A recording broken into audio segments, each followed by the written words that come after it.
সেগুলিতে তো স্পষ্ট, বা তাদের যে ইতিহাস এতে প্রমাণ করে যে তারা বরাবরই সন্ত্রাসবাদীদের সঙ্গে যুক্ত।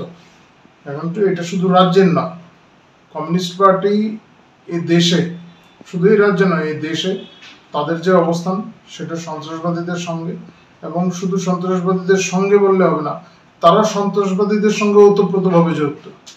এখন উমর খালিদ যে এটা মানে সন্ত্রাসী, তার সঙ্গে আরো 9 জন আছে, তাদের বিরুদ্ধে দিল্লি হাইকোর্ট তাদের বেল নামঞ্জুর করে দিয়েছে। এখন এর বিরুদ্ধে মানে ন্যূনতম লজ্জা বোধ নেই তাদের। এই আদালতের যে অবস্থান, এই আদালতের অবস্থানের বিরুদ্ধে গিয়ে পলিট ব্যুরো বক্তব্য রাখছে, এর সমালোচনা করছে, আদালতের সমালোচনা করছে। তো তাদেরকে ন্যাক্কারজনক অবস্থান। এবং এই রাজ্যের মানুষ, আমরা এই রাজ্যে কমিউনিস্ট পার্টি দীর্ঘদিন ধরে ক্ষমতায় ছিল, আমরা দেখেছি তাদের অবস্থান কি।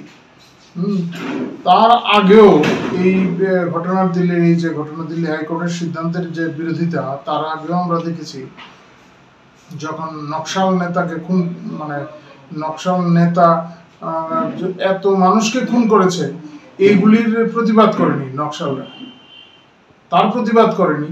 কিন্তু যখন এনকাউন্টারে সে মারা গেছে নকশাল নেতা ঝাড়খণ্ডে, তখন তার বিরুদ্ধে তারা প্রতিবাদ করছে।